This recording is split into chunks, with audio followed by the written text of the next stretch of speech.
So let's see. We have Mark on the phone theoretically. Let's see if we got him. Mark, are you there with us right now? I think I'm here. How you doing? Yep. You're here with us. I'm doing well. I hope you're doing well too.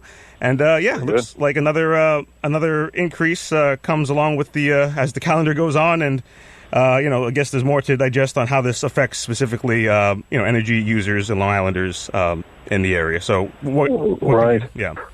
I think it seems like ratepayers should get used to the idea that there's going to be a steady stream of at least the delivery charge increase from LIPA. In this case, it's going to be the delivery charge is going to go up about 2.5%, just under 2.5%, which I think is about. So the delivery portion of your bill should see a monthly increase of about $1.86. Okay. What LIPA says is going to sort of ameliorate that a bit is that there are going to be some other charges potentially could go down during the year. So like the power supply charge, which is what you pay for the actual energy, the delivery charge is all of the wires and equipment that gets the power to your house. So the power supply charge, which is what they pay for energy from the power plants and pay for fuel, they say that could also be decreasing by something like $1.36 a month. So technically that could go down. If something happens in world energy markets that causes the price of gas to shoot up, then you could see both sides increase. LIPA says they're hedged against that, but you never really know. Of course. So I've seen in the past, I've seen both of them go up, and people who rely on electricity for their heat in the past have seen gigantic bills. But in this case, LIPA says they have it under control. It's roughly a wash. Something like 13 cents in the end is what you'll see, according to LIPA and their projections on your bill starting in January. Okay, based on those, assumed offsetting measures like you just spoke about. Okay. So, right, exactly. Like you said, still theoretical, but that's good to hear at least that it doesn't come directly from the consumer's pocket entirely, and that they know that the effect, especially this time of the year, news like that isn't great news, but knowing that having it be accounted for and being, again, like you said, offset a bit by other measures, that's at least reassuring, I'm sure, for many people. Right. Well, and one thing to caution is that LIPA next year is getting ready to request a rate increase. Mm-hmm. And this is a formal, so this is sort of informal. They're allowed to raise rates up to 2.5% without having to go through the Public Service Commissions. It's called the Department of Public Service. I see. And they do a big rate review and go through all the numbers and really, really closely scrutinize all LIPA's costs. Oh, okay. So LIPA wanted to avoid that, so they kept this increase below 2.5%. But next year they're going to make a formal request, so you can expect that the rate increase may be higher. Yeah. That's the expectation. Usually if it's 3%, it's going to be subject to a rate review. They've already telegraphed that that's coming, so be prepared for more increases over probably the next 3 years. And it looks like you should expect a steady drumbeat of delivery charge increases. Okay, no, that's definitely interesting, especially considering all the kind of attention that went towards the Belmont project and the idea of having to deal with national fuel or national grid, if I'm not mistaken, and Governor Cuomo, and seeing how that plays into energy supplies for Long Island. I'm sure, like you said, this issue goes only on forward with all of us as long as we're using electricity and gas, which for the foreseeable future. Right. And the thing about national grid, so they got kind of smacked by the governor for this moratorium. They declared a moratorium across the whole region. People were left in the cold. In some cases, people who had started projects were trying to get them finished, and they couldn't get gas, so they were worried about restaurants having gas for their stoves and people having heat for their new houses. The governor stepped in, resolved it, got a $36 million fine, and they're processing new orders. The caveat there is they also have a rate increase request coming up in April, I think. They were hoping to have a rate increase by April. I don't know the exact number. It was not a super large number, but you could also have expected to see your gas bill go up.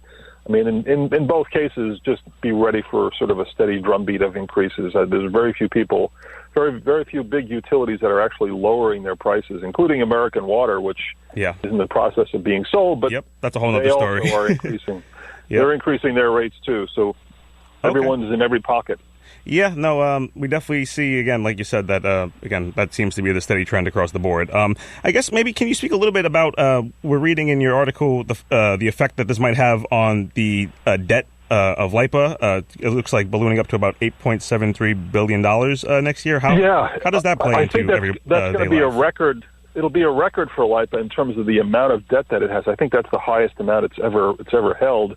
And this is all through the years, including, having, putting this, buying Lilco from, buying LIPA, essentially the whole grid. They bought it from Lilco in 98, I think it was. And in this case, what they're doing is these are mostly projects, big projects that really will stabilize the grid, fortify the grid, harden it against storms. So they're putting a lot of money into big projects. In this case, they've had last several years, they've had the federal government funded a storm hardening effort after Sandy. Now, starting this year, they're going to do their own project. They're going to keep the same workers here, some of the same workers here. They'll be available in case there's a big storm, but they're also going to be working on big system upgrades and hardening to prepare for the next big storm. So that will be about $37 million, I think, that may be in the budget, but part of that is coming through. So they're borrowing something like $560 million in new money bonds sometime next year. That was approved by the board, so they'll very likely do it. Most of it is for big projects. The Nassau Hub is getting rebuilt. There's a Montauk substation getting rebuilt. So a lot of big projects. They're always on the move. The good thing is that LIPA is funding some of these projects more from customer rates rather than borrowing. So they're technically borrowing less as a percentage than they used to, but you're still seeing the debt go up. Yes. And the one good thing is that they have gotten ratings increases from the big Wall Street rating agencies, so the cost of debt is going down. I don't know that you're going to see that, as lowering your bill in any way. What they say is they're promising rate stabilization. We're generally flat bills over the last few years. That's what they say. Okay, but obviously the better, the more soluble, the company, I'm sure, is the less financial incentive to, like you said, maybe have to raise some of those fees unless necessary.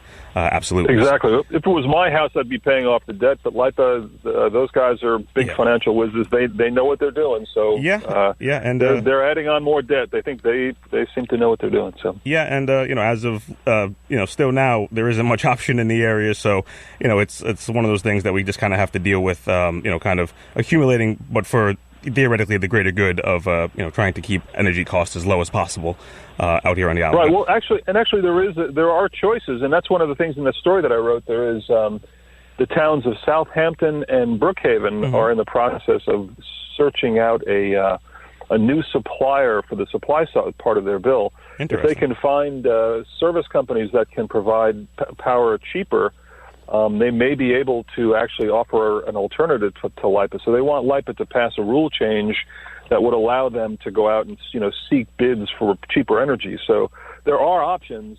That's happening with National Grid as well. The town of Hempstead is in the process of examining whether they can get an outside supplier for their gas supply, and that could also, if it's cheaper, all the residents of the town would be converted over to this new supplier for gas only if it's cheaper. So it's kind of a no-lose proposition. If it happens in Brookhaven and Southampton, it could be revolutionary.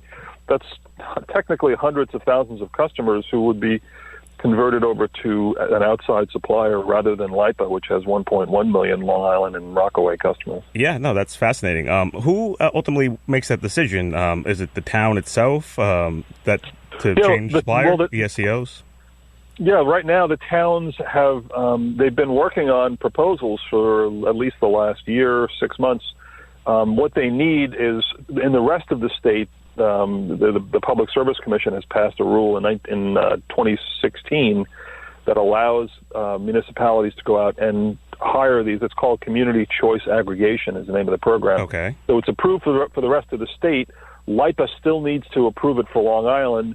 When I spoke to Tom Falcone, the CEO of LIPA, on just this week, he said, we will do it. He made a commitment. If that's what the towns want, we'll approve it. So they're banking on that, and LIPA needs to move ahead and pass this community choice aggregation tariff change. Once they do that, the towns can go out, put a bid out for companies to come in and provide cheaper energy. Technically, for people in Brookhaven, 176,000 people, it could mean actually lower bills. Okay, especially if you get hook up with a big solar company that's doing a big solar farm or something, you might be able to get cheaper energy. Yeah, no, that's a sizable market share, of course. Given the population of the area, I guess you were just speaking about some of the options, like you said, changing supply companies. I guess you also wrote about.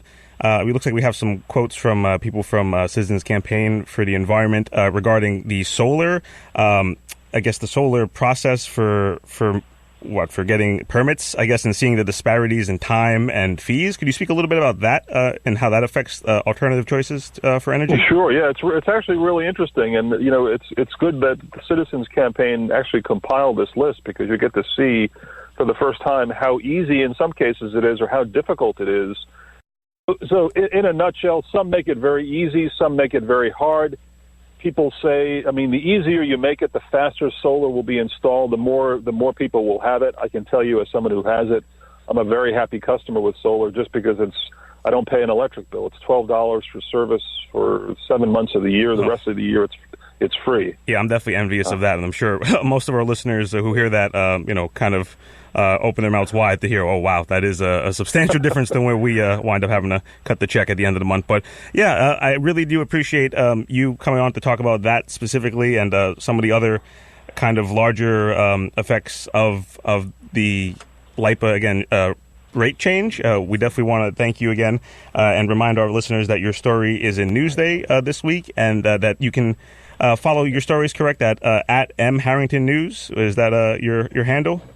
Yeah. Twitter is M Harrington News, right? Okay. So we definitely recommend our listeners do that and keep following up on this issue and all the other issues that affect us. So thanks again, Mark. We really appreciate your time. Hey, thank you very much. Yep, Take care. Take care. Happy holidays. Bye.